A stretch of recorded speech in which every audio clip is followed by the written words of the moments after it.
Assalamualaikum warahmatullahi wabarakatuh.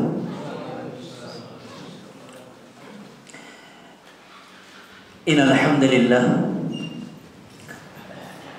hamdan katsiran tayyiban mubarakan fihi kama yuhibbu rabbuna wa yarda. Wassalatu wassalamu ala Rasulillah wa ala alihi wa sahbihi wa man tabi'ahum bi ihsanin ila yaumiddin. Amma ba'd. Ma'asyiral ikhwah wa akhwati fillah, a'azzani Allah wa iyyakum jami'an. Bapak-bapak, ibu-ibu, saudara-saudariku yang semoga dirahmati dan berkahi Allah Subhanahu wa taala.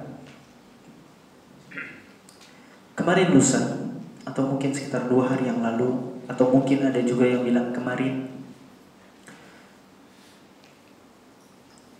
kita masuk dalam rangkaian terakhir dari rentetan bulan-bulan haram yang datang secara berurutan. Bagaimana 2 bulan yang lalu kita telah melewati bulan Dzulqa'dah dan bulan Dzulhijjah. Maka kemarin baru saja kita memasuki rentetan terakhir dari bulan haram tersebut, yakni Muharram. Bulan Muharram, sebuah bulan yang menjadi bulan pertama dari rangkaian tahun Hijriyah kita yang telah Allah Subhanahu wa taala tetapkan 12 bulan. Dimulai dari Muharram. Bulan Muharram ini dulu zaman jahiliyah, sebelum Nabi SAW diutus sebagai seorang Nabi dan Rasul, orang-orang musyrik zaman dahulu merubah bulan Muharram ini, dihilangkan sama mereka. Diganti menjadi bulan Safar al-Ula. Bulan Safar al-Ula, Safar yang pertama. Kan 12 bulan itu pertama apa? Muharram, Safar, Rabiul Awal, Rabiul Tsani, Jumadal Ula, Jumadal Tsani atau Jumadal Akhir, terus Rajab, Sya'ban, Ramadan, Syawal, Dzulqa'dah, Dzulhijjah. Di zaman jahiliyah, sebelum Nabi SAW diutus sebagai seorang Nabi dan Rasul, mereka merubah namanya. Bukan bulan Muharram, namanya Safar al-Ula, Safar yang pertama. Kenapa mereka rubah? Sebagaimana yang sudah Ana ceritakan pada pertemuan sebelumnya, mereka ini demennya perang, demennya tempur. Nah, di bulan-bulan haram ini mereka itu menghormati bulan-bulan haram tersebut, sehingga mereka nggak berani berperang di dalamnya. Namun karena nggak kuat dengan hawa nafsu mereka tuh pengennya perang, jemaah. Senangnya itu tarung, sehingga dirubah sama mereka. Safarnya dimajukan, Muharramnya digeser. Nah, Safar yang seharusnya belum Safar diganti sama mereka jadi Safar al-Thani. Disitulah diharamkan berperang. Tapi di Safar al-Ula, Safar yang pertama, mereka ganti, harusnya Muharram mereka ganti di Safar awal. Sampai akhirnya datanglah Nabi SAW diutus oleh Allah dan Rasulnya, sehingga ditetapkan bahwa Muharram kembali kepada nama asalnya sebagai bulan Muharram, bulan yang diharamkan. Jemaah sekalian, bulan Muharram ini bulan yang penuh dengan keutamaan. Tentu di antara keutamaan bulan Muharram masuk dalam rentetan bulan-bulan haram. Allah Subhanahu wa taala berfirman bahwa Allahu yakhluqu ma yasha. Allah Subhanahu wa taala itu menciptakan apa saja sesuai kehendaknya Allah Subhanahu wa taala. Wa yakhtar, dan Allah juga bebas memilih apa saja dari ciptaan-ciptaannya. Contoh, Allah Subhanahu wa taala pilih bulan Ramadan sebagai bulan dipenuhi dengan kemuliaan. Contoh, Allah pilih dua tanah suci, Mekah dan Madinah, sebagai tempat yang baik. Kemudian Allah juga pilih di setiap harinya ada sepertiga malam, waktu yang mulia.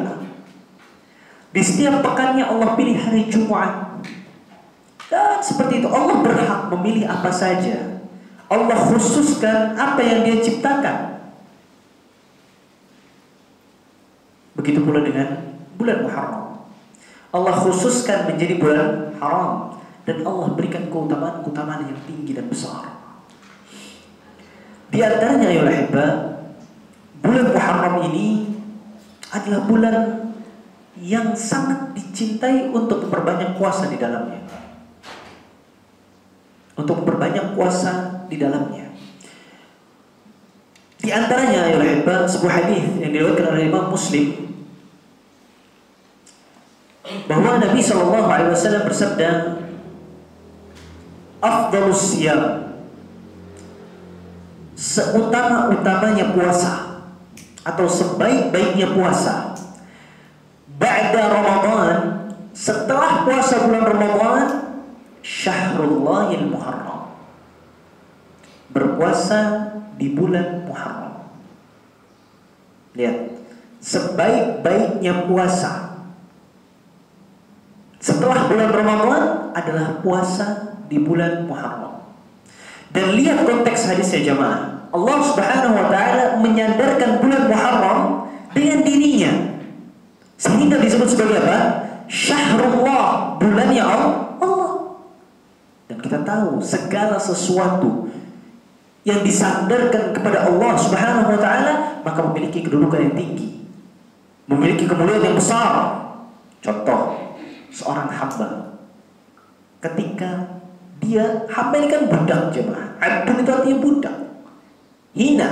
Tapi ketika sudah disandarkan Abdullah, bahkan Nabi SAW saja minta disebut sebagai dengan nama sebutan seperti itu. Nabi SAW pernah bersabda, la tutruni kama atratin Nasara ibn Maryam. Jangan kalian itu menjadikan diriku ini seperti orang-orang Nasrani menjadikan Isa bin Maryam. Fa inna ma ana 'abdun, sesungguhnya saya ini seorang hamba. Faqul, maka katakanlah Abdullah wa Rasul. Saya ini hambanya Allah dan Rasulnya Allah. Nabi saja minta dipanggil sebagai hamba Allah, kan memiliki keagungan dan kemuliaan.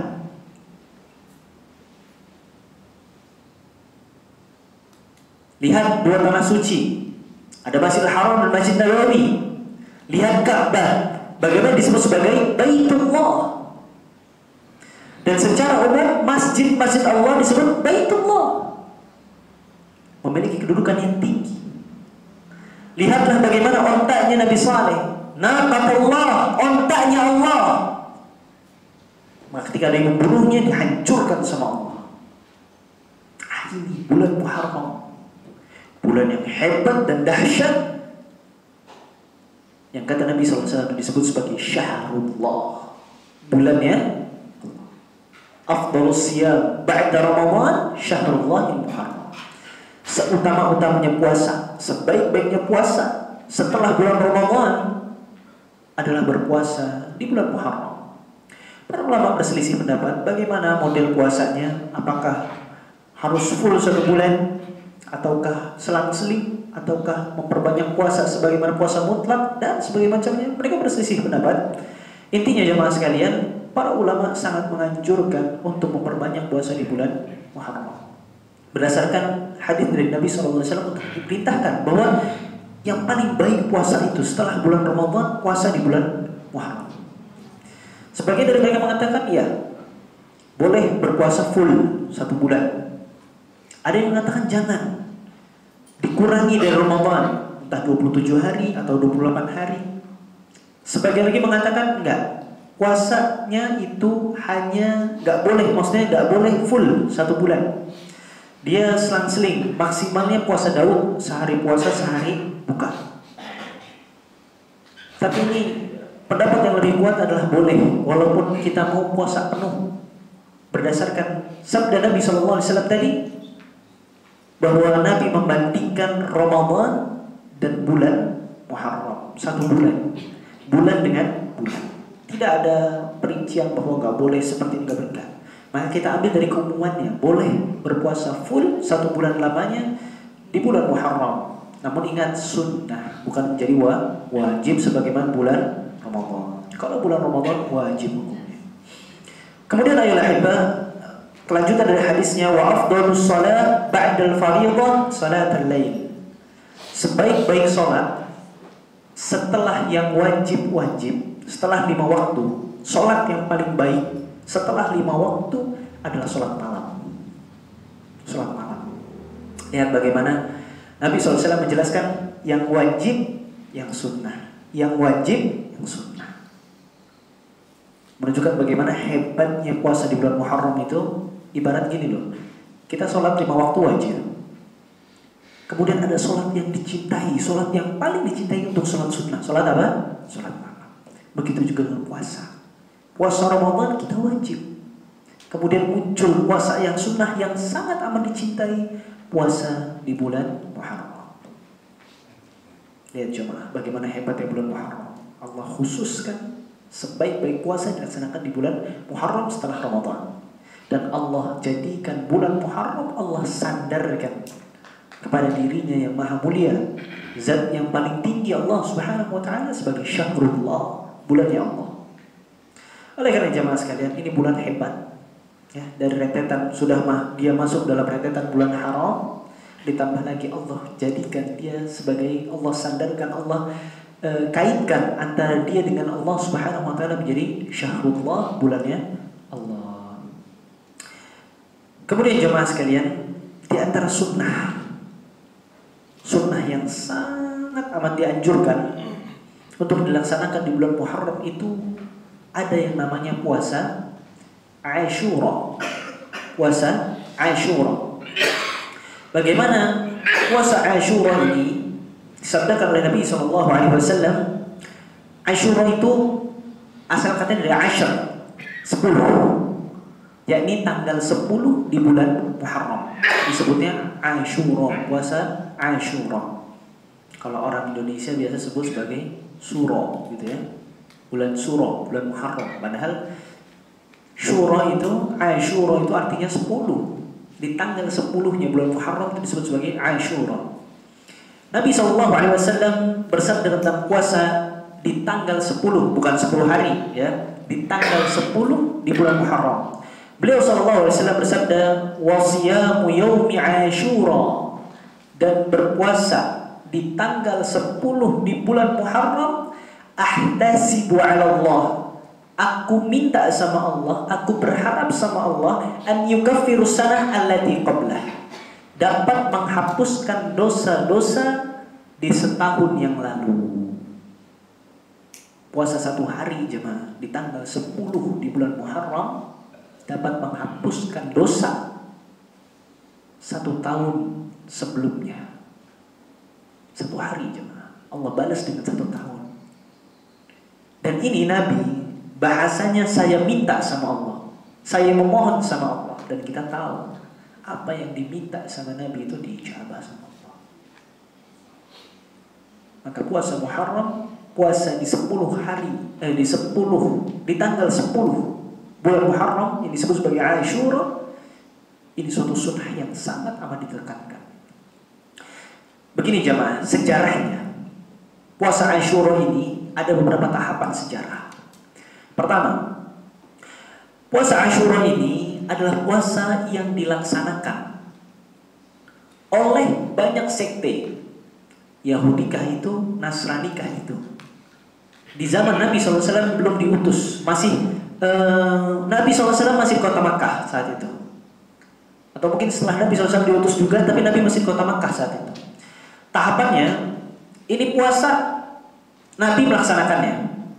Orang-orang kafir Quraisy juga melaksanakannya. Tapi Nabi SAW belum memerintahkan kaum muslimin untuk berpuasa di tanggal 10 di bulan Muharram. Tapi memang sudah menjadi budaya saat itu berpuasa di tanggal 10 di bulan Muharram. Ramai semuanya. Berdasarkan hadis yang datang dari ibunda kita Aisyah radhiyallahu anha, "Kana yauma Ashura tasumuhu Quraisy fil jahiliyah." Dahulu di tanggal 10 di bulan Muharram itu Orang-orang kafir Quraisy di zaman jahiliyah mereka berpuasa.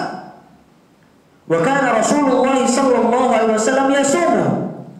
Dan Nabi sallallahu alaihi wasallam juga berpuasa. Ini tahapan pertamanya jemaah. Nabi belum memerintahkan kaum muslimin untuk ikut berpuasa di tanggal 10 bulan Muharram. Tapi Nabi sudah berpuasa.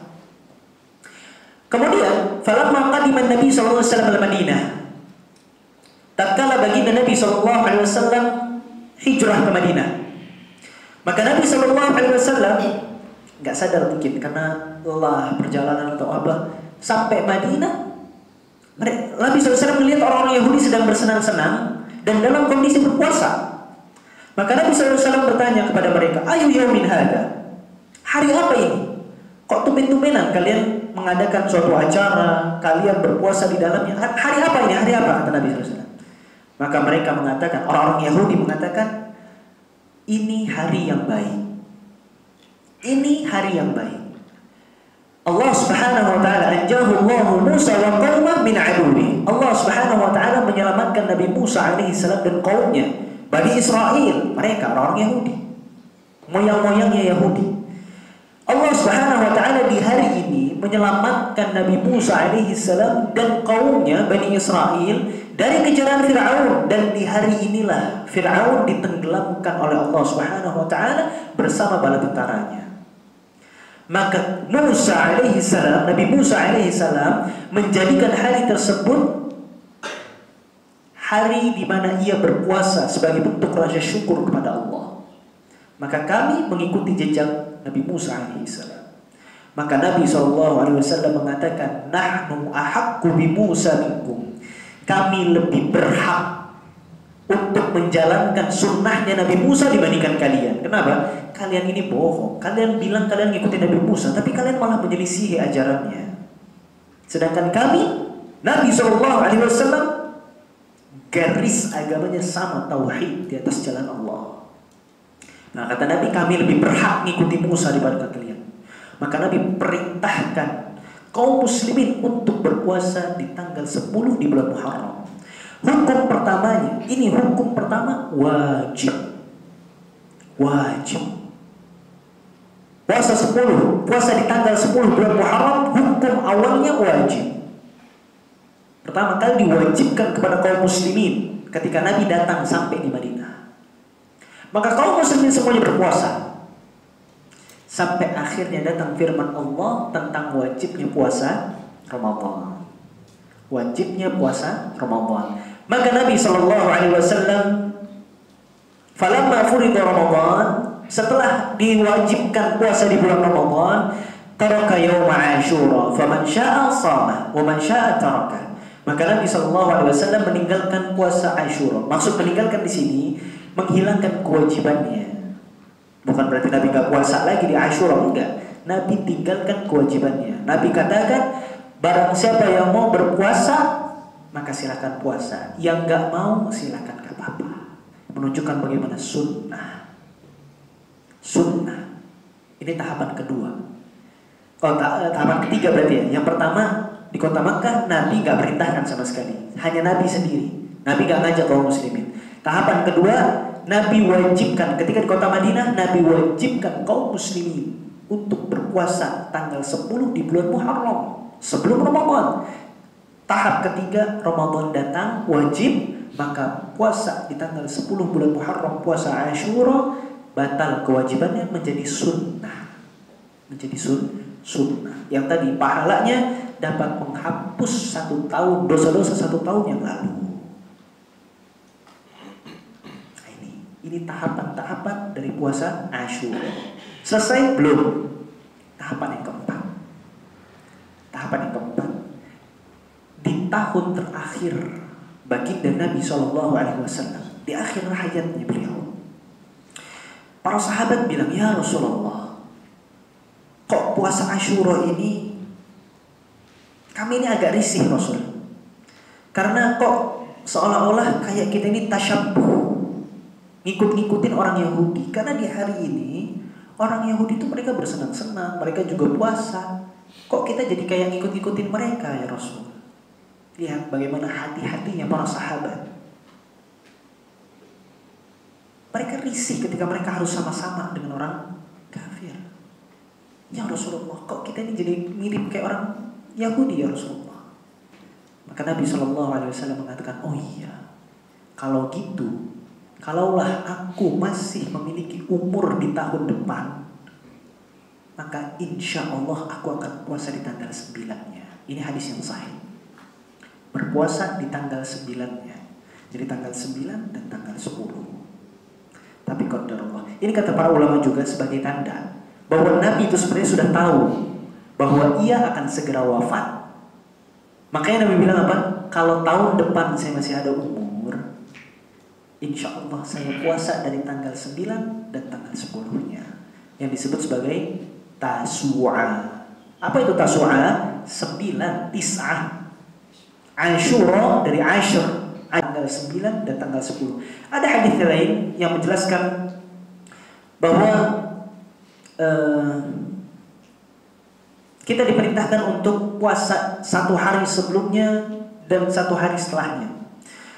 Punya hadisnya yang datang dari Ibnu Abbas radhiyallahu anhu, "Sumu yaum Ashura wa khalifu fihi al-yahud." Berpuasalah kalian di tanggal 10 di bulan Muharram, Ashura, puasa Ashura, dan selisihilah oleh kalian Yahudi. Sumu qabla yauman aw ba'dahu yauman. Puasalah kalian 1 hari sebelumnya atau 1 hari setelahnya. Namun hadis ini jalur periwayatannya lemah. Sehingga kata para ulama hadis ini baiknya nggak dipakai. Namun yang mau puasa di tanggal 9, 10 dan 11 silahkan. Kenapa? Karena tanggal 11-nya itu sama masuk hadis yang pertama. Kita diperintahkan untuk memperbanyak puasa di bulan Muharram. Maka ini tidak menyelisihinya, gitu ya. Namun bagi mereka yang hanya ingin puasa di tanggal 10, jadi kata para ulama gini, yang mau puasa di tanggal 10 saja, maka dia mendapatkan keutamaan puasa Ashura. Puasa di tanggal 10 di bulan Muharram. Apa pahalanya? Dihapuskan dosa setahun yang telah lalu. Lalu kalau ada yang puasa di tanggal 9-nya, maka dia ngikutin sunnah Nabi yang sudah disampaikan, meskipun Nabi belum sempat melakukannya, dapat bonus. Nah, yang nambah tanggal 11, maka tanggal 11-nya itu masuk ke hadis yang pertama, yakni secara umum kita disunnahkan memperbanyak puasa di bulan Muharram. Lihat, Anda ingatkan lagi, Nabi SAW bilang afdolus siyam, seutama-utamanya puasa ba'da Ramadan, setelah bulan Ramadan, Syahrullahil Muharram, banyak berpuasa di bulan Muharram. Maka seharusnya kita berusaha ya, mengupayakan untuk bisa mengikuti sunnah ini, meskipun mungkin gak maksimal, gak 1 bulan penuh gitu ya, cuman sebisa mungkin lah, mulai Senin Kamisnya, atau Ayyamul Bidnya, atau mungkin puasa Dawudnya.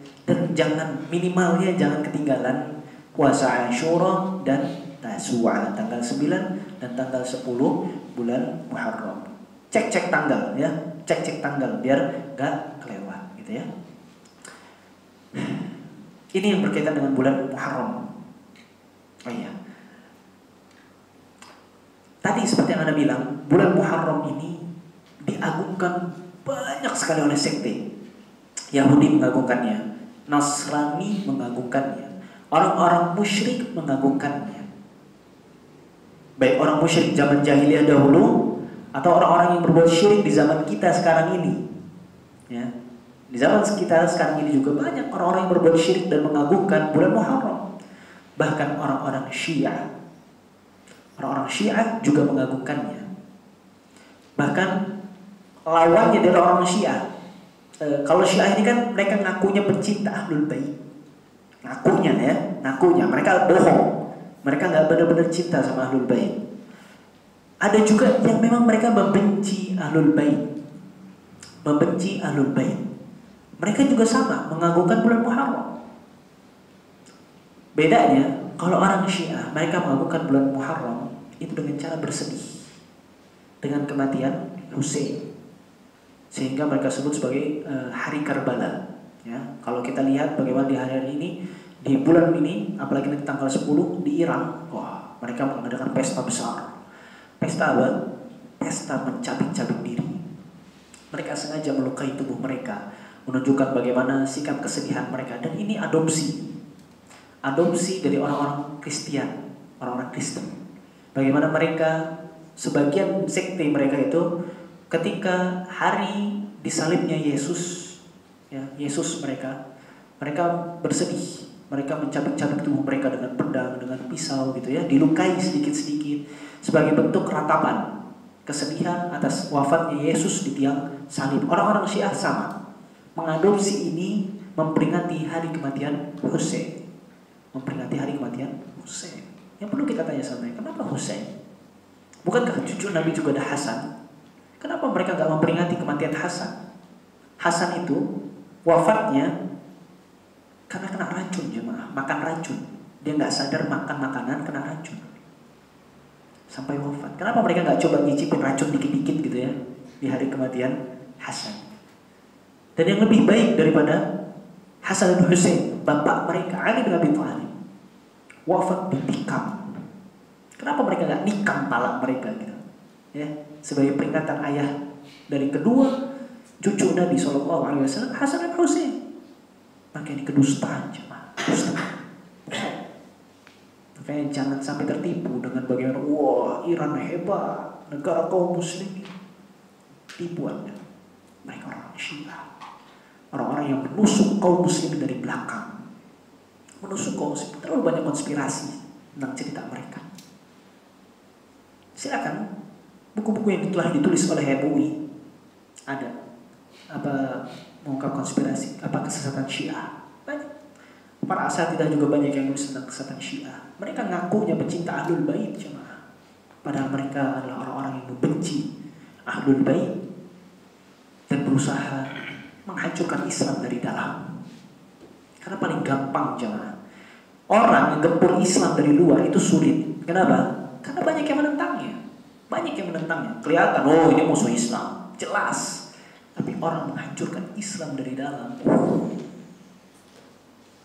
Karena berapa banyak kaum muslimin di hari itu yang jahil, nggak tahu tentang agama mereka, sehingga didatangkan, oh ini ritual agama kalian nih. Wah, happy mereka, jalan-jalan lagi, ya, keliling-keliling lagi, acara lagi, senang mereka, kumpul-kumpul lagi, besekan lagi.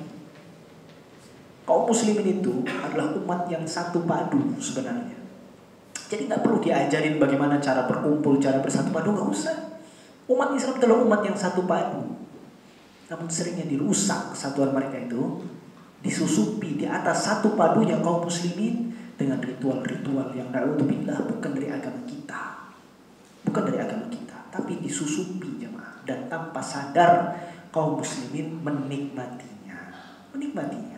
Maka na'udzubillah, semoga Allah Subhanahu wa taala menjaga diri kita dari bagaimana mengerikannya kesesatan kaum Syiah, Rafidhah dan sekte-sekte lainnya. Ayolah hibah, maka ini sedikit permulaannya, pembukaan sebagai pengingat bahwa kita saat ini masih berada di bulan haram, bahkan di bulan yang sangat dahsyat dan hebat, Syahrullah, bulannya Allah, Muharram, bulan Muharram. Ayolah hibah, insyaallah kita akan lanjutkan kembali pembahasan kita tentang kitab yang ditulis oleh Syekh Muhammad ibn Salih ibn Abdullah Muhammad ibn Hamad Al-Utsaimin hafizahullah taala. Syekh Salih ibn Abdullah ibn Hamad Al-Utsaimin hafizahullah taala. Kitab Ta'zimul Ilm, tentang pengagungan kita kepada ilmu. Tadi kita lihat bagaimana orang-orang yang lari berpaling dari ilmu, maka mereka akan tersesat, jemaah.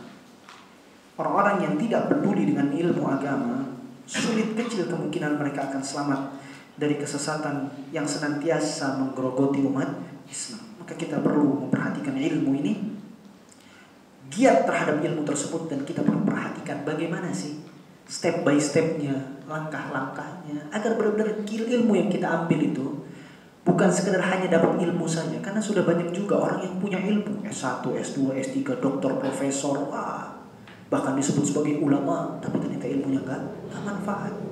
Ulama su disebutnya, ulama-ulama yang menyesatkan umat. Ada. Mereka ulama, mereka ustaz, mereka kiai, tapi menyesatkan umat, bukan membimbing umat di atas hidayah. Ada.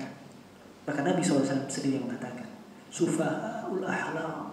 Mereka cuma jago ngomong, retorika bicaranya bagus, tapi nol jemaah. Nabi yang bilang akan ada, dan itu sampai hari kiamat akan muncul orang-orang yang seperti ini. Oleh karenanya Allah Subhanahu wa taala pilihkan Al-Quran sebagai mukjizat yang dimiliki oleh baginda Nabi sallallahu alaihi wasallam. Kenapa? Hakikat dari mukjizat itu mengalahkan jemaah. Umatnya Nabi Muhammad dari sejak zaman Nabi Muhammad sampai sekarang ini, hobinya itu apa? Perkataan yang indah. Perkataan yang indah. Kalau sudah ada kata-kata yang bagus, baik tertulis ataupun terucap, sudah kelepek-kelepek kita.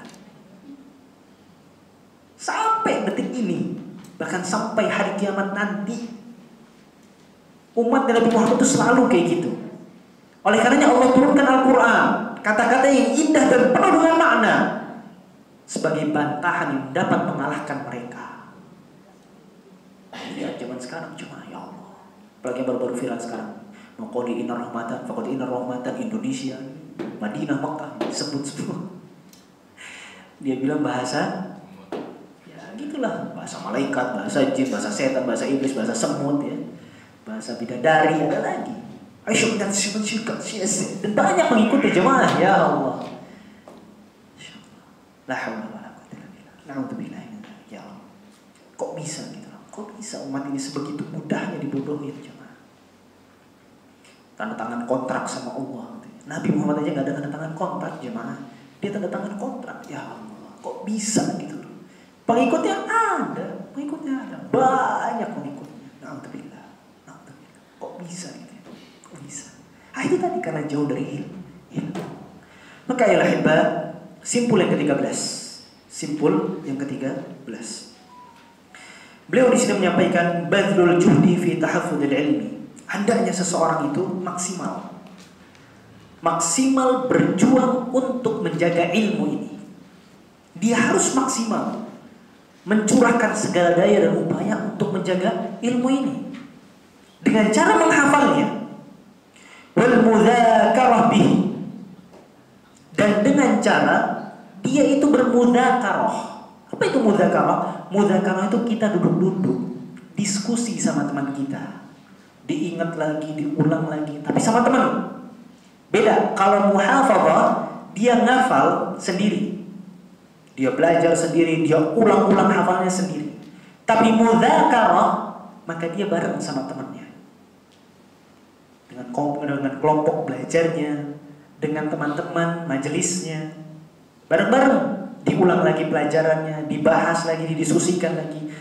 Dan yang ketiga, wasu'alu anhu, dan bertanya kepada seorang guru tentang ilmu yang dibahas. Pertama, dihafal. Kedua, diulang, dibahas, diskusi. Yang ketiga, nanya sama guru. Ini 3 tahapan yang kalau dijalankan oleh seorang penuntut ilmu, maka dia benar-benar memuliakan ilmu. Orang yang akan menjalankan ini sama saja tidak memuliakan ilmu. Kemudian Syekh di sini mengatakan, "Ittalaqihi 'an syuyukhi la yanfa'u bila hifdzillah." Meskipun seseorang itu banyak duduk di majelis, banyak talaki, banyak belajar, baik itu sama guru, baik itu dia baca kitab, baik itu dia misalnya nonton YouTube kalau zaman sekarang gitu ya, belajar dari video-video, dari potongan-potongan, dari pelajaran yang ada di internet, dia banyak belajar kayak gitu. La yanfa', akan sedikit manfaatnya, atau kalau bahasa di sini nggak manfaat, kurang manfaatnya. Bila hifdzillah, kalau dia nggak hafal, kalau nggak dihafal pelajaran ilmu yang sudah diambil sama seseorang, kalau nggak dia hafal, nggak dia tanam dalam otak dan hatinya, kurang manfaatnya, sedikit manfaatnya. Wa mudzakaratin bihi, dan juga kurang manfaat kalau nggak diulang sama teman-teman yang ada. Wasu'alin anhu, dan nggak bertanya sama guru tentang ilmu tersebut. Fahaula, 3 hal tersebut tuhaqqiqu fi qalbi talibil ilmi ta'zimah. Karena 3 hal tadi, menghafal, mendiskusikannya dan nanya sama guru akan menumbuhkan, akan mengokohkan ilmu tersebut dari mulai pengagungannya di dalam hati setiap para penuntut ilmu. Dengan 3 cara tadi, disitulah akan tumbuh rasa cinta kita, rasa pengagungan kita kepada ilmu. Bikamalil iltifati ilaihi wa ishtighali bihi. Bergantung dengan kadar seberapa sungguh-sungguh dia dalam melakukan 3 hal tadi. Orang ini cintanya sama ilmu, memuliakan ilmunya itu akan tumbuh kalau dia melaksanakan 3 hal ini dan kadarnya sesuai dengan apa yang dia korbankan dari 3 hal tadi terhadap ilmu. Semakin banyak yang dia kumpulkan waktu untuk belajar, untuk menghafal, untuk diskusi, untuk tanya sama guru, maka akan semakin banyak pula ilmu yang bermanfaat yang bisa dia ambil dan dia amalkan. Fal-hifdhu khalwatun binafsi. Karena sesungguhnya ketika seseorang menghafal itu, orang belajar, kalau cuma sekedar belajar, fokusnya kurang. Beda dengan ketika seseorang itu belajar dengan cara menghafal, maka dia akan berusaha konsentrasi full. Karena kalau nggak full konsentrasinya, susah dia hafal. Buyar lagi, lupa lagi, salah lagi. Tapi kalau orang sudah belajar dengan cara menghafal, dihafal itu pelajaran, fokus, maka tingkat kefokusannya, tingkat perhatiannya kepada ilmu itu meningkat. Tanpa dia sadari. Karena mau nggak mau, dia ngafal itu butuh fokus. Maka kefokusan dia kepada ilmu itu lebih tinggi dibandingkan dia cuma duduk baca. Maka tingkat pengagungan kepada ilmunya lebih meningkat, kata para ulama. Wal mudzakarah julusun ila qarin. Dan orang-orang yang berdiskusi dengan teman-temannya, maka ini satu manfaatnya, dia akan lebih terbuka wawasannya. Begitu pula akan terbangun interaksi sosialnya. Dia akan duduk dengan teman-temannya, ngobrol, diskusi, ya, membicarakan suatu permasalahan yang berkaitan dengan ilmu tersebut. Maka banyak manfaat yang bisa diambil. Wa su'alu iqbalun 'alal 'alim. Dan pertanyaan kepada seorang ulama, kepada seorang ustaz, kepada seorang guru akan menjadikan dia dekat dan punya interaksi dengan orang-orang yang punya ilmu. Kalau dia nggak nanya, mungkin seorang guru akan lupa sama dia, nggak akan dikenal dia. Tapi kalau dia nanya, rajin diskusi, rajin nanya, ngobrol, mendekat kepada gurunya, maka gurunya akan kenal dan dia akan dekat kepada seorang ahli ilmu. Maka ini manfaatnya jemaah sekalian. Oleh karenanya, hal ini berkesinambungan. Bagaimana seseorang itu ketika dia menghafal, maka sama saja dia berusaha mengumpulkan ilmu dan menanamkan pada dirinya. Belum azan kan? Belum ya? Dia masih 7 menit. Ya. Ketika seseorang itu menghafal, maka sama saja dia mengumpulkan ilmu tersebut. Ya, dikumpulkan, dia hafal, ya, dia kaji ilmu tersebut, dia pelajari. Ini yang pertama. Ketika dia sudah punya ilmu tersebut, maka cara mengkoreksinya adalah dengan diskusi, mudzakarah. Duduk-duduk dengan temannya, diskusi, angkat satu permasalahan. Kita ambil contoh. Ada seorang yang bersahabat, 2 orang. Dia datang, kemudian dia bilang sama temannya, si A sama si B, anggaplah gitu. Si A bilang, orang munafik itu kekal di neraka gak sih? Orang munafik itu kekal di neraka gak sih? Kan Allah Subhanahu wa ta'ala berfirman, innal munafiqin fid darkil asfal minan nar. Orang-orang munafik itu letaknya mereka itu di keraknya api neraka paling bawah. Fid darkil asfal. Asfal itu artinya paling bawah, jemaah. Makanya aspal itu di bawah kaki jalan, aspal. Asfal. Fid darkil asfal minan nar. Keraknya api neraka. Itu orang-orang munafik. Si B kawannya bilang, oh enggak lah, ngaco kamu ini. Bukankah Nabi SAW pernah bilang, ayatul munafik thalatha. Tanda-tandanya orang munafik itu ada 3. Idza haddatsa kadzaba wa idza wa'ada akhlafa wa idza tumina khana. Munafik itu tandanya, cirinya ada 3. Kalau ngomong suka bohong, Kalau dipercaya dia khianat, kalau janji suka ingkar. Kita kan pernah bohong. Kadang-kadang kita bohong lagi. Berarti kita kekal dong di neraka. Waduh, gimana ini? Ya mau gimana lagi? Orang munafik ya kekal di neraka. Berarti kita kekal dong? Ya nggak tahu. Gimana dong gitu kan? Debat tuh. Kekal, enggak kekal, enggak kekal, enggak. Maka obatnya yang ketiga coba. Ini kan mulai terbuka wawasan. Dan ini lebih kalau bahasa kita itu, fenomena itu biasanya akan lebih melekatkan ilmu dalam hati. Lihatlah bagaimana Al-Quran itu turun. Itu sesuai dengan fenomena-fenomena yang terjadi, tragedi-tragedi yang terjadi. Antara tragedi yang terjadi atau pertanyaan, itu ayat, hadis. Nah, biasanya kayak gitu. Karena suatu tragedi atau karena pertanyaan. Dan itu akan lebih melekat dalam hati. Ini lagi debat nih. Akhirnya mereka nggak menemukan titik terang. Maka obatnya harus nanya sama guru. Yang ketiga tadi, soal alim. Tanya sama orang yang berilmu. Maka ketika ditanyakan sama gurunya, ya syekh, ya ustaz, kita tadi debat ustaz. Ada yang bilang munafik itu kekal di neraka. Tapi teman saya nih si B ini bilang katanya gak kekal di neraka. Gimana ustaz? Ustaznya jawabnya apa? Kamu benar, temanmu juga benar. Oh, tambah bingung lagi mereka. Gimana ustaz? Kok bisa saya benar, teman saya benar? Iya benar. Kamu benar. Munafik itu kekal di neraka. Kalau mereka munafik, menampakkan keislaman, menyembunyikan kekafiran. Hatinya nggak terima sama Islam. Tapi dia sholat, dia zakat, tapi pura-pura bohong-bohong. Nah, itu munafik yang kayak gitu, kekal di neraka.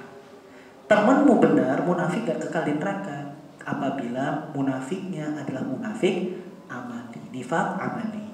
Munafiknya munafik amal. Tadi kadang bohong, kadang khianat, kadang menyelisihi janji. Nah, ini nifaq amal, munafik amal. Mereka gak kekal di neraka. Oh, jadi obatnya itu. Dan biasanya kalau sudah sampai pada pertanyaan seperti ini, ilmunya akan lebih kuat nempel. Oh, itu ternyata. Disitulah bagaimana kelihatan seseorang itu peduli sama ilmu atau tidak. 3 menit lagi. Baik, kita lanjutkan. Fa bil hifdzi yuqarriru al-ilma fil qalbi. Dengan kita banyak menghafal itu akan lebih memantapkan ilmu yang ada dalam hati kita. Wa yanbaghi an yakuna jullu himmati talib masrufan ila al-hifdz wal i'adah. Oleh karenanya sudah sepantasnya dan seharusnya seorang penuntut ilmu itu meninggikan semangatnya dalam menghafal dan mengulang-ulang hafalannya. Kama yuqal Ibnu Jauzi rahimahullah fi Sayd Khatirih. Sebagaimana dikatakan oleh Imam Ibnu Jauzi rahimahullah dalam kitabnya Sayd Khatirih. Walam yazal ulama al-a'lam yahuddun 'ala al-hifdhi wa ya'muruna bih. Para ulama, para cendekiawan itu senantiasa berusaha memotivasi diri mereka. Lihat, pertama mereka memotivasi diri mereka untuk senantiasa memperbanyak hafalan, memotivasi diri untuk terus menghafal. Wa ya'muruna bih, dan mereka memerintahkan para murid mereka untuk menghafal. Ini kata Al-Imam Ibnu Jauzi rahimahullah. Wa lam yazal ulama qala Ubaidillah ibn Hasan. Qala Ubaidillah ibn Hasan, berkata Ubaidillah ibn Hasan, wajadtu ahdarul ilmi manfaatan. Sungguh aku menemukan manfaat yang sangat besar tatkala ilmu tersebut ada dalam dada, ada dalam hatiku. Ma wa'aituhu biqalbi wa lamtuhu bilisani. Ilmu yang benar-benar aku tampung dalam hatiku dan aku kunyah dengan lisanku. Maksudnya apa? Dia kumpulkan dalam hati, dia hafal ilmu tersebut, wa lamtuhu bilisani, dan dia kunyah dengan lisannya. Maksudnya apa? Terus dia ulang-ulang, dia murojaah, dia ulang lagi, dia ulang. Ilmu yang seperti itu lebih banyak manfaatnya, kata dia. Dan berkata, dan di sini Syekh Saleh mengatakan, wasamitu Syekhana Ibnu Utsaimin rahimahullah. Syekh Saleh ini pernah berguru dengan Syekh Utsaimin rahimahullah. Beliau bilang, aku pernah mendengar guruku mengatakan, yaqul hafidna qalilan wa qara'na katsiran. Kami ini sedikit sebenarnya hafalannya dan kami ini banyak bacanya. Tapi ingat, sedikitnya hafalan Syekh Muhammad bin Shalih Al-Utsaimin itu banyak buat kita jemaah. Kenapa? Karena salah satu contoh, beliau ini punya majelis di setiap bulan Ramadan di 10 hari terakhir di Makkah. Punya kajian. Setiap ba'da subuh. Materi yang dibahas setiap kajian ba'da subuh itu adalah tafsir. Tafsir apa? Tafsir ayat yang dibaca imam saat sholat subuh. Bayangkan cuma. Tafsir ayat yang dibaca imam saat sholat subuh. Apakah Syekh Muhammad Ibn Shalih Al-Utsaimin janjian sama imamnya? Imam, nanti kalau sholat baca ayat ini ya. Enggak juga. Imamnya bukan Syekh Utsaimin, bukan. Imamnya orang lain dan ganti-ganti setiap harinya. Bayangkan cuma. Dia janjian kayak gitu, imam nanti baca ayat ini ya, karena nanti pada subuh saya mau nafsirkan ayat ini. Gimana kalau imam bilang, oh enggak. Saya tadi nyiapin murojaahnya, hafalan buat sholat, ayat ini. Oh tapi saya mau nafsirin ayat ini, gimana dong? Wah, ribut gitu jadinya. Saking hebatnya banyaknya hafalan Syekh Muhammad Ibn Shalih Al-Utsaimin rahimahullah. Ya. Kami ini sedikit menghafal kata Syekh. Dan kami sangat banyak membaca. Tapi ingat jangan disalahartikan. Nanti kita ngafal dikit, oh itu saya dikit ngafalnya gitu kan. Enggak, banyak. Fantafa'na biha hifzana akthar min intifa'ina bima qara'na. Tapi kata Syekh Muhammad Ibn Shalih Al-Utsaimin, lebih banyak manfaatnya apa yang kami hafal dibandingkan yang kami baca. Yang dibaca lebih banyak, yang dihafal sedikit perbandingannya ya. Bukan kuantitinya ya. Tapi menurut ininya itu, menurut beliau di antara yang dibaca berarti banyak banget. Dengan apa yang dihafal itu perbandingannya sedikit. Tapi manfaatnya lebih banyak yang dihafal. Kata Syekh Muhammad bin Shalih Al-Utsaimin rahimahullah. Baik, kita jeda dengan salat, insyaallah pada salat Isya kita akan lanjutkan pembahasan kita. Wassallallahu ala nabiyina Muhammad. Cukup pentingnya menghafal. Bahkan kata beliau, saya itu menghafal dikit ya, dikit buat beliau ya, buat kita banyak banget gitu. Saya ini menghafal dikit kata beliau, bacanya lebih banyak daripada menghafalnya. Dan saya temukan bahwa yang sedikit itu, hafalan yang sedikit itu lebih banyak manfaatnya dibandingkan bacaan yang lebih banyak lagi saya baca. Bisa dibayangkan cuma kita sering temukan memang yang dihafal itu biasanya lebih banyak manfaatnya dibandingkan hanya sekedar kita cuma baca-baca aja gitu ya. Kadang kalau ditanya dalil bingung gitu ya, karena nggak hafal. Tahu dia hukumnya, tahu ada dalilnya, cuma pas ditanya mana dalilnya, apa ya gitu bingung. Ya. Jadi sebisa mungkin dihafal, ya, dihafal. Baik jamaah sekalian, kemudian Syekh di sini melanjutkan tulisan beliau. Wabil mudzakarah, dan dengan kita itu duduk berdiskusi dengan teman-teman kita, tadumu hayatul ilmi fin nafs, akan melanggengkan kehidupan ilmu pada jiwa seseorang. Semakin kita sering duduk sama teman-teman kita, nongkrong, tapi bukan nongkrong yang asal-asalan, nongkrongnya nongkrong ilmu, majelisnya majelis ilmu. Maka dengan semakin banyak kita duduk-duduk bareng ilmu, membahas suatu ilmu dengan teman-teman kita, maka di situ tadi akan semakin memperpanjang fase kehidupan ilmu dalam jiwa kita. Karena ilmu ini semakin kita kurang perhatian sama dia, meskipun banyak, meskipun ilmu seseorang banyak, semakin sedikit porsi perhatian seseorang pada ilmu, maka ilmu tersebut sedikit demi sedikit akan hilang, mati dan pergi. Hal ini jamaah sekalian dikatakan oleh Syekh di sini. Beliau membawakan waqad umirna bi ta'ahudil Qur'an alladhi huwa aisarul ulum. Bagaimana Allah Subhanahu wa taala, bagaimana kita itu diperintahkan oleh baginda Nabi sallallahu alaihi wasallam untuk menjaga ilmu Al-Qur'an, yang memang ilmu Al-Quran ini sudah Allah jadikan mudah buat kita. Allah bantu, Allah janji akan mempermudah, akan membantu kita ketika kita memang benar-benar menjaga ilmu tersebut.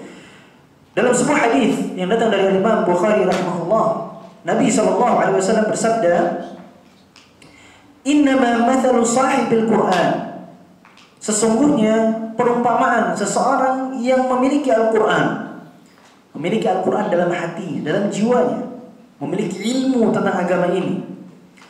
Kamathali sahibil ibil al-mu'aqqalah, seperti seseorang yang memiliki unta, yang untanya tersebut itu diikat. Apa kalau bahasa sekarang apa? Di mana? Ditanduk. Apa? Ditambat ya. Diikat untanya. Seperti seseorang yang memiliki tali kekang, seperti seseorang yang memiliki unta yang dikasih tali kekang. In ahadaha 'alaiha amsakaha. Kalau dia terus senantiasa memberikan perhatian pada unta tersebut, dicek berkala, diberikan perhatian, dilihat lagi, dilirik tali kekangnya masih terikat atau enggak. Maka amsakaha, dia akan senantiasa memiliki unta tersebut, akan terjaga unta tadi. Wa in atlaqaha dhahabat. Kalau dia enggak peduli sama unta tadi, dia punya unta, dia ikat gitu aja terus enggak dia perhatiin, maka unta tersebut akan hilang cuma. Ternyata kenapa di sini baginda Nabi SAW mengambil perumpamaan unta? Karena ternyata unta ini paling pinter melepas ikatan. Kalau cuma diikat simpul gitu saja, unta ini paling pinter buat melepas ikatan itu ternyata. Ya, ini faktanya ternyata. Kenapa Nabi SAW contohkan unta? Karena ternyata unta ini paling pinter gitu nyambut ikatan. Oleh karenanya makanya biasanya unta itu bukan diikat. Kebanyakan unta itu dikurung. Karena kalau diikat gampang lepasnya. Dia pinter banget gimana caranya buat melepasin ikatan-ikatan tersebut. Nah, Nabi SAW merumpamakan orang-orang yang punya ilmu, yang punya Al-Quran dalam dada-dadanya, kalau dia gak kasih perhatian, gak kasih treatment, perawatan pada ilmu tersebut, meskipun banyak dikumpulkan sama dia, dari muda dikumpulkan banyak ilmunya, tapi ya sudah cuma dikumpulkan aja, sekedar dihafal saja, dihafal. Gak pernah dikasih treatment, gak pernah didiskusikan, gak pernah diobrolkan lagi sama teman-temannya, gak pernah dimudzakarah, diingat-ingat lagi bersama dengan teman-temannya, hilang, percuma. Oleh karenanya tadi Syekh membawakan perkataan itu, bahasa beliau, tadumu hayatan ilmi fin nafs, memperpanjang masa hidup ilmu dalam jiwa seseorang. Berarti ketika dia tidak lagi memperhatikan ilmu, maka masa hidup ilmu dalam jiwanya akan sedikit demi sedikit hilang, terkikis dan akhirnya mati. Oleh karenanya penting buat seseorang itu perhatian sama ilmu. Kalau sudah dikumpulkan, diulang lagi, dipelajari lagi, dan bukan hanya sendiri. Kenapa? Kalau cuma sendiri kita nggak tahu ilmu yang kita ambil itu benar atau salah. Ibarat orang hafal Quran, kalau dia ngafal sendiri, masya Allah, seolah-olah bener aja semuanya dia yang dia hafal, dia baca itu. Kalau Ramadan orang baca Quran, wah rasanya dia itu bener aja baca satu Quran. Tapi coba kalau bacanya di depan temannya, ketahuan, oh ini salah, oh ini lupa, oh ternyata bukan kayak gini cara baca, oh ini yang ini panjang, oh yang ini pendek. Itu gunanya, fungsinya. Mudzakarah itu sama teman. Oleh karenanya ada istilah yang namanya murojaah, itu bukan sendiri. Ada orang katanya murojaah belajar sendiri. Enggak. Murojaah itu sama orang lain, ada yang nemenin gitu ya. Makanya motivasi katanya buat yang jomblo segera menikah katanya. Biar kalau punya hafalan itu disimak gitu ya. Iya, termasuk yang ngomong gitu. Iya, ya itulah gitu. Katanya gitu. Cuma alhamdulillah masih punya teman yang lain gitu ya, masih punya penuntut ilmu gitu. Gitu, belajar itu gitu sama teman jamaah. Jangan sendirian. Karena bahaya, belajar sendiri itu ngeri. Ya, bisa jadi dia salah dalam memahami, akhirnya tersesat. Dalilnya benar, ilmu yang diambil benar, cuman karena dia belajarnya sendiri, otodidak, akhirnya salah memahami, itu tadi tersesat ya. Anda sudah pernah cerita bagaimana ada seorang yang sangat hebat ilmunya di zaman kita, tapi ternyata karena gara-gara belajar sendiri, otodidak, akhirnya tersesat dan sudah dihukum mati oleh negara kita ya. Ustadz Aman Abdurrahman ya. Semoga Allah mengampuni dosa beliau. Itu tersesat. akhirnya jadi teroris. Naudzubillah. Kita berlindung pada Allah dari pemahaman-pemahaman yang ekstrim seperti itu. Naudzubillah. Kemudian ayolah, di sini berkata Ibnu Abdul Barr rahimahullah di dalam kitab beliau mengomentari hadis tadi tentang bagaimana perumpamaan orang yang punya hafalan Quran, punya ilmu itu seperti seorang pemilik unta yang diikat gitu ya. Ibnu Abdul Barr mengomentari hadis ini. Beliau mengatakan wa idza kana al-Quran al-muyassar lidzikr kal-ilmi al-mu'aqqalah. Kalau saja ilmu yang berkaitan dengan Al-Quran, ilmu Al-Quran itu yang sudah Allah janjikan mudah, walaqad yassarna al-Quran, dan kami akan permudah Al-Quran, kata Allah. Sudah Allah janjikan mudah. Itu seperti unta yang diikat, bisa kapan saja lepas. Kalau nggak dikasih perhatikan lepas. Lalu kata beliau, man ta'ahadaha amsakah, yang jaga itu bakal dia yang memberikan perhatian, maka pasti ilmu tersebut akan terjaga. Fa kaifa bisairil ulum, lalu bagaimana dengan ilmu-ilmu yang lainnya, bidang-bidang ilmu lainnya, ilmu nahwu, ilmu shorof gitu ya, ilmu bahasa Arab yang memang ada kaitan dengan Al-Quran, cuma mungkin nggak secara langsung jemaah. Nah ini gimana kalau nggak dimurojaah gitu ya? Ilmu-ilmu yang lain yang usul fikih dan segala macamnya, ini perlu diulang, perlu diulang tentang adab gitu ya, diulang lagi, dimurojaah lagi, dipelajari lagi. Kemudian yang terakhir jemaah, yang ketiga, tadi menghafal sudah, bermudzakarah dengan teman-teman juga sudah. Yang ketiga, wa bisu'ali 'anil ilmi tuftatahu khazainu. Maka dengan yang ketiga, dengan bertanya, dengan pertanyaan-pertanyaan itulah khazanah ilmu, kotak-kotak atau peti-peti harta karun ilmu itu bisa dibuka. Qala Zuhair, berkata Imam Zuhair rahimahullah, innama hadzal ilmu khazain. Sesungguhnya ilmu-ilmu itu diletakkan di tempat-tempat, di peti-peti harta karun, bahasa kitanya, di lemari-lemari. Khizanah itu lemari, khazain anggaplah peti-peti harta karun bahasanya kalau digabungkan ya. Ilmu itu berada di dalam peti-peti harta karun. Wa taftatihaha al-mas'alah. Yang membuka peti-peti harta karun itu dengan cara bertanya. Ada masalah-masalah, ada pertanyaan-pertanyaan. Dan tadi kita sudah sebutkan bagaimana firman Allah, sabda Nabi itu banyak yang dari pertanyaan. Mulainya itu dari pertanyaan disampaikan. Ada fenomena disampaikan. Nah, itu yang akan lebih melekatkan ilmu pada hati seseorang. Wa husnul mas'alah nisful ilm. Bagusnya pertanyaan.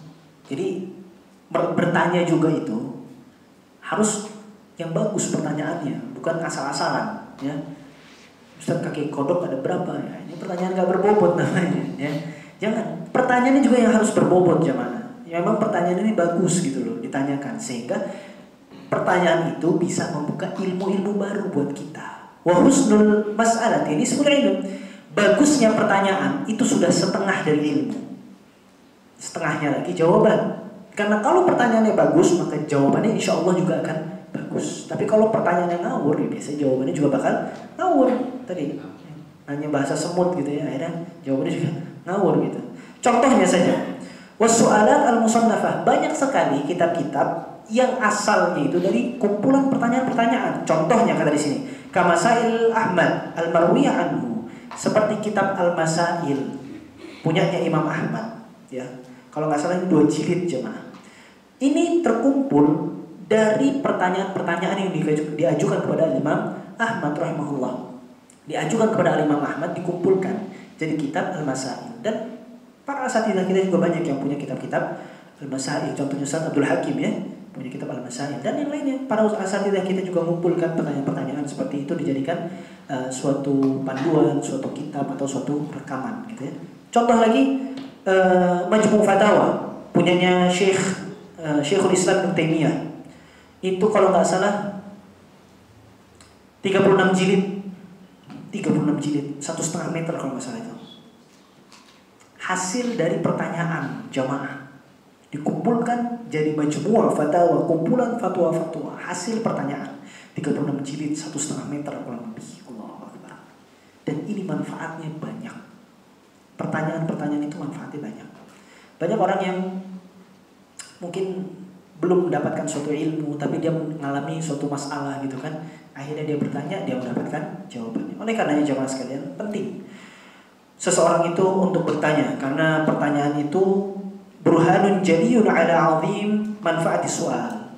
Tadi contoh-contoh bukti bahwa tulisan-tulisan yang berkaitan dengan pertanyaan itu menjadi bukti bahwa bagusnya, hebatnya pertanyaan menjadi ilmu yang bermanfaat. Wa qillatu iqbal 'ala al-'alim bi su'al id warada 'ala baladin takshifu mablagh al-ilmi fihi.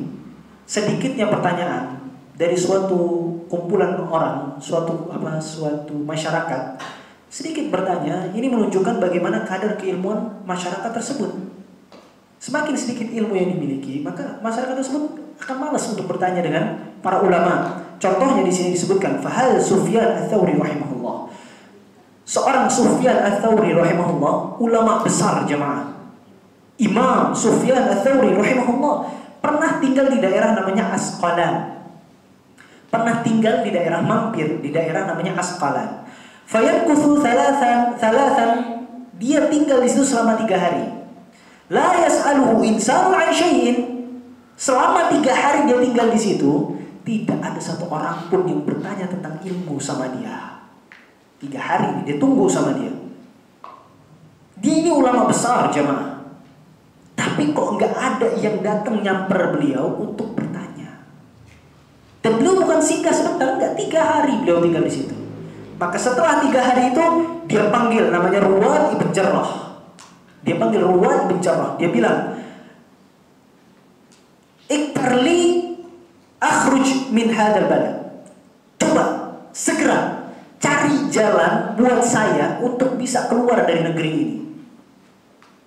Keluarkan saya, ayo cepat cari celah. Pokoknya gimana caranya saya harus keluar dari negeri ini secepatnya.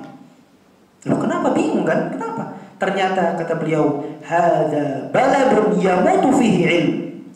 Ini negeri mati semangat untuk ilmunya.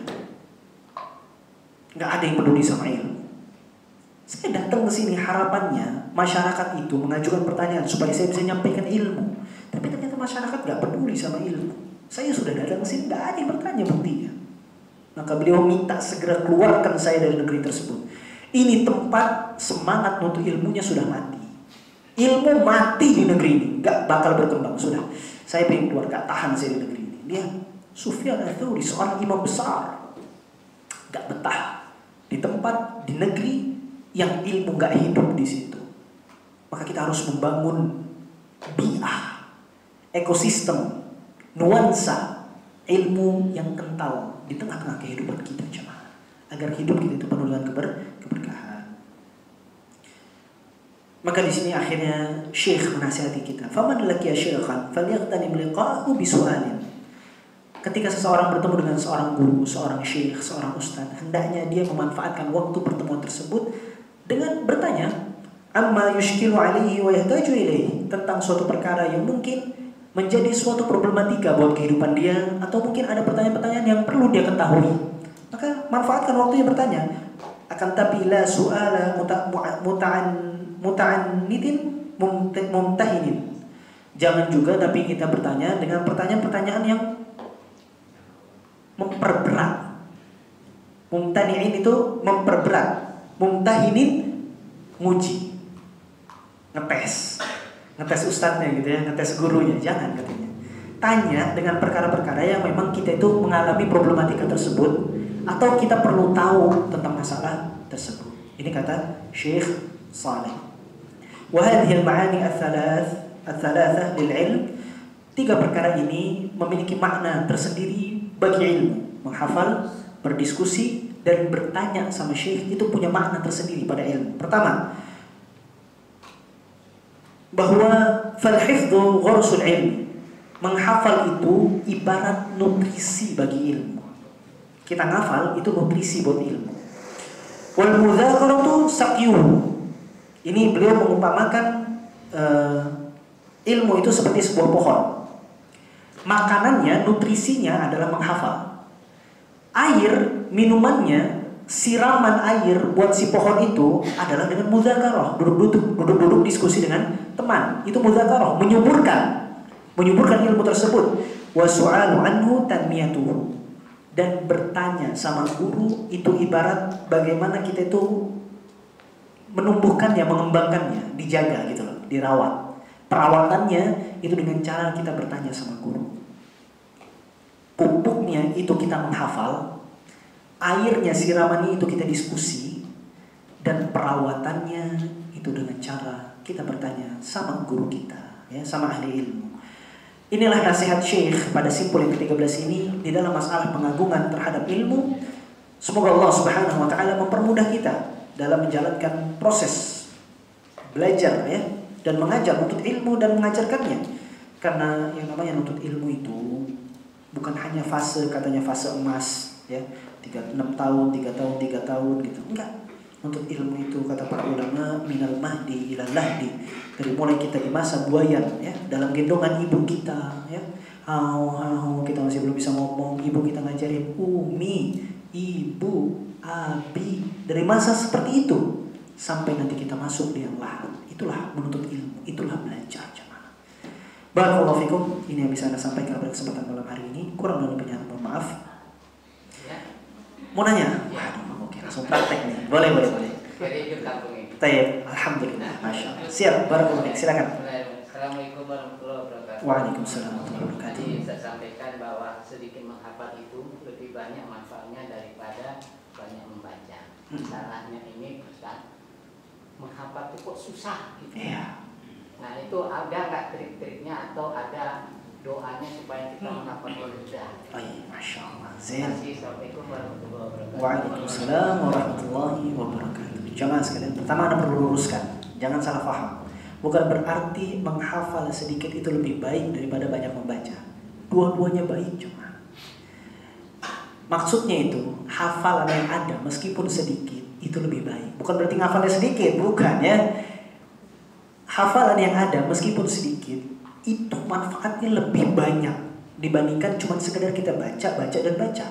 Bukan berarti kita tinggalkan baca terus kita ngapal dikit, bukan. Tadi, ya, ingat tadi Syekh Muhammad ibn Shalih Al-Utsaimin rahimahullah, sedikitnya beliau bisa nafsirkan ayat nggak pakai persiapan, jemaah.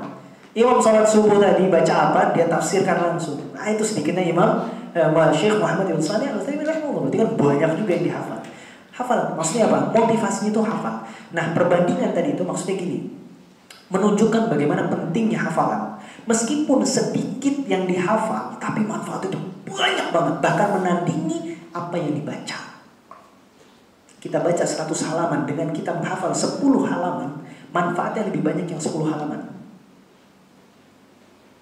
Tapi bukan berarti kita tinggalin baca. Buku kita perlu banyak baca. Itu yang pertama. Kedua, ada nggak doa Ustaz supaya kita tuh mudah menghafal? Jamaah, Nabi SAW mengajarkan kepada kita, Allahumma inna nas'aluka ilman nafi'ah. Ya Allah, kami minta kepadamu ilmu yang bermanfaat. Di antara ilmu yang bermanfaat tadi, supaya ilmu tersebut bermanfaat, dengan cara kita hafal. Dan masih banyak doa-doa yang lain, ya. Nggak mesti terikat dengan doa yang seperti itu, tapi kita minta. Contoh, Rabbi shrah li sadri wa yassir li amri wahlul 'uqdatam min lisani yafqahu qawli. Ya Allah, lapangkan dadaku. Karena orang kalau dadanya sudah lapang, hafal itu mudah. Hafal itu mudah. Dia akan lebih mudah untuk menerima hafalan. Dan ingat jemaah, ada trik-triknya dalam menghafal itu. Di antaranya kata para ulama, agar kita bisa mudah menghafal itu, kosongkan dulu wadahnya. Kosongkan dulu wadahnya. Wadah kalau sudah penuh, mau diisi kayak apapun juga bakal luber, gak masuk. Bersihkan dulu jemaah, kosongkan dulu. Apa istilahnya? Buang dulu urusan-urusan dunia, fokus sama apa yang sedang kita hafal. Dan wajar memang menghafal itu sulit. Menghafal itu sulit. Bahkan Al-Imam Syafi'i rahimahullah, bayangkan. Al-Imam Syafi'i rahimahullah itu, beliau itu kalau menghafal, sengaja halaman berikutnya ditutup sama beliau. Biar apa? Biar nggak kecampur hafalannya. Karena beliau itu sekali baca hafal. Sekali baca hafal. Makanya halaman berikutnya ditutup supaya apa? Gak kecampur, nanti urutannya berantakan. Dia lagi baca ini tiba-tiba ngelirik yang sini kebaca, kecampur hafalannya. Sehingga ditutup halaman berikutnya. Tapi Imam Syafi'i pernah ngadu kepada gurunya Al-Imam Waqi'. Syaqautu ila Waqi'in su'a hifdhi. Saya ngadu sama guru saya Waqi' tentang buruknya hafalanku. Tiba-tiba saya ini susah ngafalnya. Bayangin cuma. Imam Syafi'i yang sekali baca hafal, tiba-tiba dia bilang, tiba-tiba hafalan saya buruk. Fa'arsyadani ila tarkil ma'asi. Ternyata gurunya menunjuki Imam Syafi'i untuk meninggalkan maksiat. Ternyata sebab di antara sebab sulitnya seseorang hafal mungkin maksiat. Ila tarkil ma'asi. Kemudian gurunya bilang, fa inna ilma nurun, ilmu itu cahaya jemaah. Wa nurullahi la yuhda lil 'asi. Sedangkan cahaya Allah gak akan pernah dikasih untuk orang-orang ahli maksiat. Karena bertentangan. Maksiat itu kegelapan yang menyelimuti hati seorang hamba. Sedangkan ilmu itu adalah cahaya. Dan memang ya wajar tadi.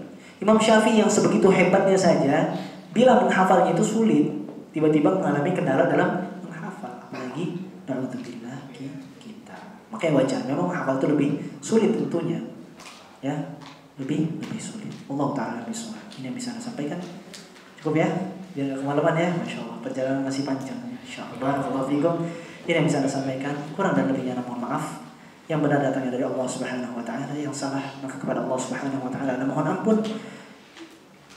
Kepada Allah Subhanahu Wa Ta'ala dan kepada Bapak Ibu sekalian, ana mohon maaf. Saudara-saudariku sekalian, mohon maaf atas kesalahan-kesalahan tersebut. Wassalamualaikum warahmatullahi wabarakatuh.